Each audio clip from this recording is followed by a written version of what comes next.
আসসালামু আলাইকুম। সুপ্রিয় শিক্ষার্থী, আশা করছি তোমরা সবাই ভালো আছো। আজ আমি ষষ্ঠ শ্রেণীর ইতিহাস ও সামাজিক বিজ্ঞান শিখন অভিজ্ঞতা 13 সমাজ ও সম্পদের কথা, এই শিখন অভিজ্ঞতার প্রথম পর্ব নিয়ে আলোচনা করব। দেখো, ক্লাসের শুরুতেই খুশি আবার সবার খোঁজ খবর নিলেন। তারপর বললেন, চলো আজও কিছু ছবি নিয়ে কাজ শুরু করি। এসো সবাই মিলে নিচের ছবিগুলো দেখি এবং বোঝার চেষ্টা করি। তোমরা এই ছবিগুলো দেখবে যে কোনটি কিসের ছবি। সবার ছবি দেখা শেষ হলে খুশি আপা বললেন, এবার উপরের এই ছবিগুলোকে একসঙ্গে আমরা কি বলতে পারি? আয়েশা, ছবিতে দেখানো মানুষ আর অন্য সবাই আমাদের কোনো না কোনোভাবে কাজে লাগে। আনই, এই মানুষগুলোর শ্রম, অন্যান্য উপকরণ এবং বাকি জিনিসগুলো ব্যবহার করে আমরা অনেক কিছু বানাতে পারি।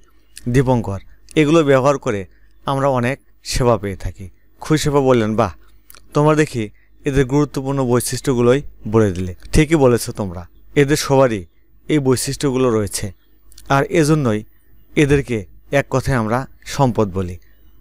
আমরা আমাদের চারপাশে যা কিছুই দেখি না কেন সবই আমাদের সম্পদ। কেননা কোনো জিনিস তৈরি করতে বা কোনো সেবা দেওয়ার জন্য যা কিছুই মানুষ ও প্রকৃতির কাজে লাগে তাই সম্পদ।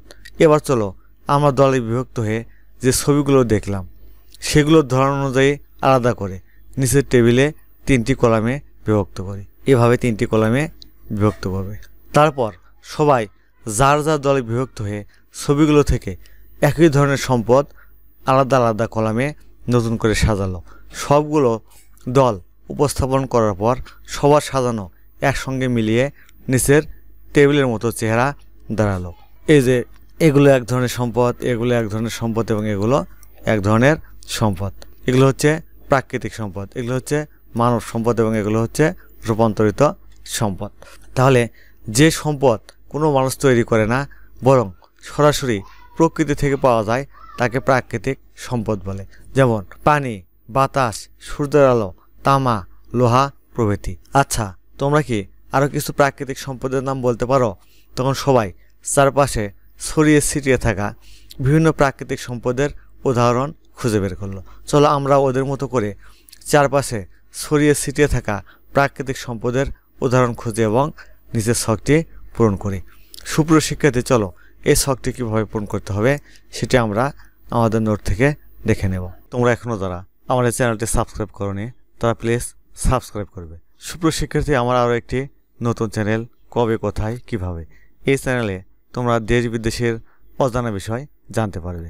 এই চ্যানেলটিও তোমরা প্লিজ সাবস্ক্রাইব করবে। চারপাশে ছড়িয়ে ছিটিয়ে থাকা প্রাকৃতিক সম্পদের উদাহরণ খুঁজে বের করিও নিচের ছক পূরণ করি। এই কলামে সম্পদের নাম এই কলামে কোথায় পাওয়া যায়? 1 নাম্বার, পানি, বৃষ্টি, নদী, সাগর, মহাসাগর, জলাশয়, ভূগর্ভস্থ পানি। প্রাকৃতিক গ্যাস, ভূগর্ভস্থ খনি থেকে। কয়লা, ভূগর্ভস্থ খনি থেকে। লোহা, ভূগর্ভস্থ খনি থেকে। বনসম্পদ, বনাঞ্চল থেকে। সৌরশক্তি, সূর্য থেকে। মৎস্য সম্পদ, নদী, সমুদ্র থেকে। জলবিদ্যুৎ, নদী থেকে। তাহলে এই প্রাকৃতিক সম্পদগুলো কোথায় পাওয়া যায় সেটি আমরা দেখে নিলাম। সুপ্রিয় শিক্ষার্থী, আশা করছি এই ছকটি কীভাবে পূরণ করতে হবে তোমরা সেটি বুঝতে পেরেছ। সাধারণত যারা বিভিন্ন ধরনের জিনিস তৈরি বা উৎপাদন করে বা সেবা প্রদান করে তারাই মানব সম্পদের অন্তর্ভুক্ত। তাহলে মানব সম্পদ কী সেটি আমরা এখান থেকে বুঝতে পারলাম। সুপ্রিয় শিক্ষার্থী, আজ তাহলে এখানে শেষ করছি। তোমরা এখনও যারা আমাদের চ্যানেলটি সাবস্ক্রাইব করোনি তারা প্লিজ সাবস্ক্রাইব করবে এবং ভিডিওতে লাইক দিয়ে দিবে। আল্লাহ হাফেজ।